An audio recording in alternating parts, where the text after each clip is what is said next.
अस्सलामुअलैकुम। क्या आप ये जानते हैं कि आप जो उंगलियों में से पटाखे निकालते हैं, इन पटाखों के निकालने से आपकी उंगली को कितना नुकसान होता है? अच्छा, क्या आपको ये पता है कि मुजरिम को फांसी सूरज निकलने से पहले क्यों दी जाती है? अच्छा, क्रिकेट के बड़े फैन लगते हो, ये तो बताओ कि एक ही मैदान में इतनी सारी पिचेस क्यों बनाई जाती हैं? अगर नहीं जानते तो इस वीडियो को स्किप किए बिना पूरा देखें, क्योंकि आज की इसी वीडियो में ऐसे ही धुआंधार फैक्ट्स आपको देखने और सुनने को मिलेंगे जो और कोई आपको नहीं बताएगा। तो चलिए बिना किसी भी देरी के शुरू करते हैं डीप फैक्ट्स का आज का ये सफर। फैक्ट नंबर 1, एक ब्रिटिश तोता था जिसका नाम नाइजल था। ये तोता अचानक से गायब हो गया और वो भी पूरे 4 साल के लिए। और जब 4 साल बाद ये तोता वापस लौटा तो स्पेनिश बोलता पाया गया, जबकि ये तो एक ब्रिटिश तोता था। पर 4 साल बाद वापसी लौटने पर ब्रिटिश बोलना, है ना कितनी अजीब बात। शायद ये तोता ब्रिटिश के किसी तोतों के शौकीन के हाथ में लग गया होगा। फैक्ट नंबर 2, दोस्तों आपने क्रिकेट के मैच के दौरान देखा होगा कि 2 या इससे ज्यादा पिचेस बनी होती हैं, लेकिन क्या आपने कभी ये सोचा है कि जब एक ही पिच पर मैच खेलना होता है तो इतनी सारी पिचेस बनाने का आखिर क्या मकसद है?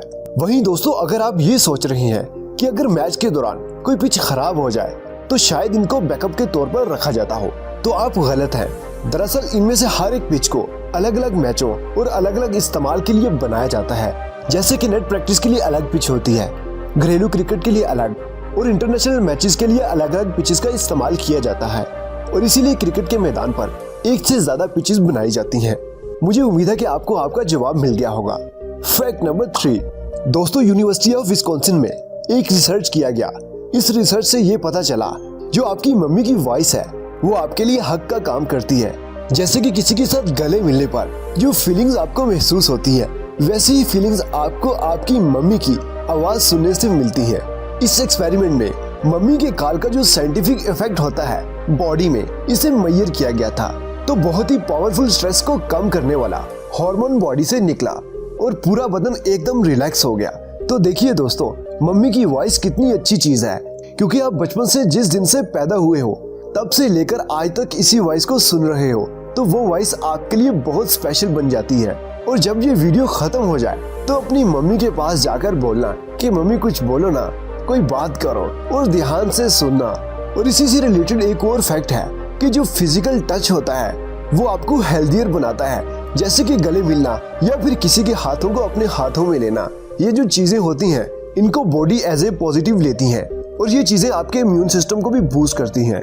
फैक्ट नंबर 4, हम सभी सिनेमा घरों में मूवीज देखने जाते हैं और पसंद भी करते हैं, लेकिन हकीकत से दूर होते हैं। फिल्मों में हम देखते हैं कि हमारा फेवरेट हीरो विलन की धुलाई कर रहा होता है, खतरनाक किस्म के स्टंट करता दिखाई देता है, ऊंची ऊंची बिल्डिंग से छलांग लगाता है, लेकिन हकीकत में ये सारे काम कोई दूसरा इंसान करता है ताकि फिल्म के मेन कैरेक्टर को कोई चोट न लग जाए। शूटिंग के दौरान स्टंट एक्टर्स को कोई भी तालियां और शाबाश नहीं मिलती, जिनकी बदौलत वो अपनी जान खतरे में डाल देता है। और अक्सर लोग तो इन स्टंट्स की वजह से अपनी जान से भी हाथ धो बैठते हैं। खतरनाक करतब दिखाई देते हुए ये काम आपको जितना आसान दिखता है, हकीकत में इतना आसान नहीं होता। अगर आप कुर्सी पर बैठकर करने वाली जॉब से तंग हैं, तो जरा सोचिए स्टंट करने वाले इस आदमी के बारे में। फैक्ट नंबर 5, आपने ऐसे बेहद खूबसूरत दिखने वाले स्विमिंग पूल तो देखे होंगे, लेकिन क्या आपको ये पता है कि दुनिया का सबसे डीपेस्ट यानी कि गहरा स्विमिंग पूल कौन सा है? तो दोस्तों जान लीजिए, नीमू 33 इस दुनिया का सबसे डीपेस्ट स्विमिंग पूल है, जिसकी गहराई 113 फीट है, यानी कि 40 मीटर गहरा है। Wow, just awesome. Fact number 6, साल 1987 में रोमानिया में 1600 टन की बिल्डिंग को मूव किया गया था। जी हाँ, आपने बिल्कुल सही सुना। इस बिल्डिंग के नीचे रेलवे जैसी पटरी बिछाई गई थी और फिर गोल गोल चक्कों के साथ इसको मूव करके दूसरी जगह पर शिफ्ट किया गया था। इतनी भारी बिल्डिंग को सिर्फ पहियों की मदद से मूव करना, है ना कितनी हैरानकुन बात। तो बिल्डिंग को मूव करने वाले इंजीनियर्स के लिए एक लाइक तो बनता है। फैक्ट नंबर 7, एक तितली है जिसका नाम है ऑरेंज ओकलीफ। आपने अपनी जिंदगी में कई किस्म की खूबसूरत तितलियां देखी होंगी, लेकिन इस दुनिया में एक ऐसी भी बटरफ्लाई मौजूद है जिसे सिर्फ खुशकिस्मत हजरात ही देख सकते हैं, क्योंकि इस बटरफ्लाई को देखना लगभग नामुमकिन है। इसे देखने से ऐसा लगता है कि जैसे किसी किस्म का ये पत्ता है, लेकिन जब ये बटरफ्लाई मूव करती है तो कोई भी देखकर इसे हैरान हो सकता है। जब ये तितली अपने परों को बंद कर लेती है तो ये खुश्क पत्तों के साथ मैच करने लगती है, और ये इतनी ज्यादा मैच करती है कि इसे दरख्तों और पौधों के बीच ढूंढना नामुमकिन है।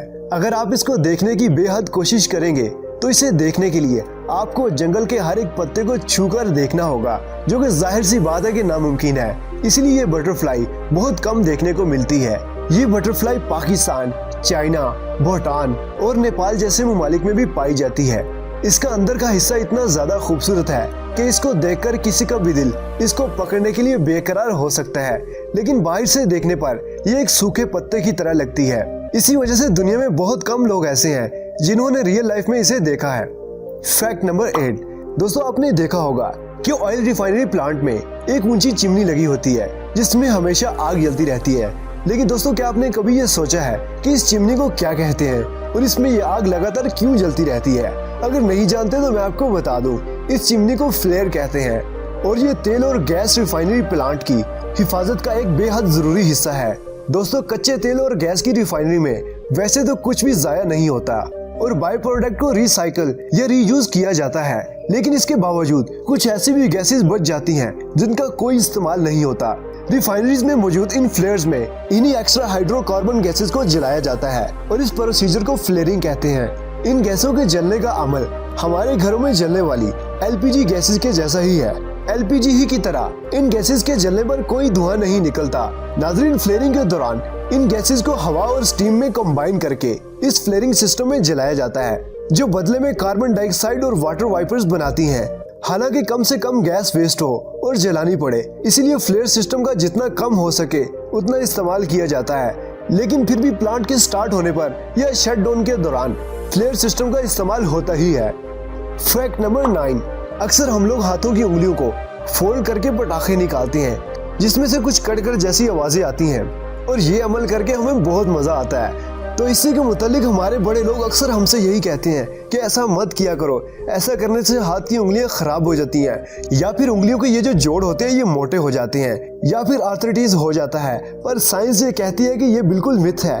साइंस का कहना है कि ये चीज बिल्कुल हार्मलेस होती है। दरअसल उंगलियों के इन जोड़ों के बीच में गैस बबल या फिर गैस ट्रिपल बनता है, तो इन उंगलियों को फोल्ड करके वो गैस बबल फटता है। इसीलिए इनमें से ऐसी पटक पटक जैसी आवाजें निकलती हैं जिनका कोई नुकसान नहीं होता। तो दोस्तों, मुझे पूरी उम्मीद है कि आइंदा जब कभी भी आप अपने किसी दोस्त को ऐसा करते देखेंगे तो इसे इस फैक्ट के बारे में जरूर बताएंगे। Fact number 10।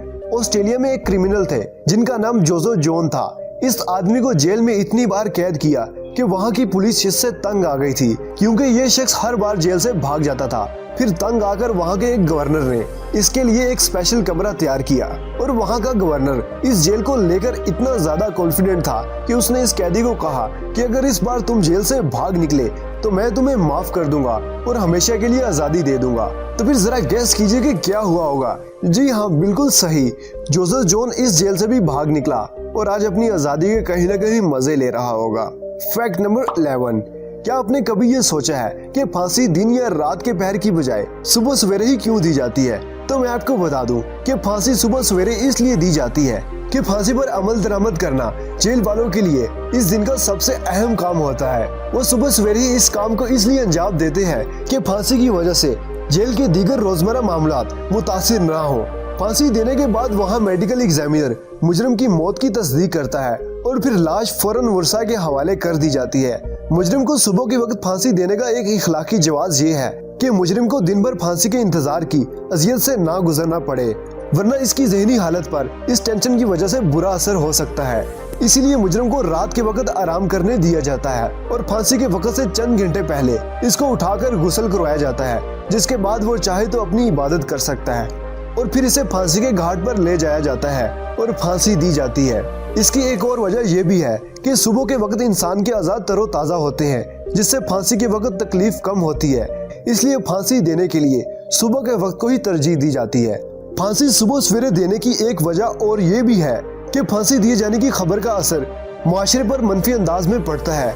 माशरे में मौजूद अफराद को कोई सदमा ना पहुंचे, इसलिए फांसी देने का वक्त ऐसा मुकर्रर किया है कि जब सब लोग सो रहे हों। तो दोस्तों, यही थी हकीकत सुबह के वक्त फांसी देने की। तो दोस्तों, इसी के साथ हमारा आज का सफर होता है खत्म। मुझे पूरी उम्मीद है कि आपको हमारी आज की वीडियो पसंद आई होगी। अगर वीडियो पसंद आई तो इसको ज्यादा से ज्यादा लाइक करने के साथ अपने व्हाट्सएप और फेसबुक ग्रुप्स पर शेयर करें। मिलेंगे फिर एक बार डीप फैक्ट्स के नए इनक्रेडिबल सफर पर। तब तक अपना और अपने प्यारों का ढेर सारा ख्याल रखें और वीडियो को लास्ट तक देखने के लिए मेरी तरफ से आप सबका तहे दिल से बेहद शुक्रिया। अल्लाह हाफिज।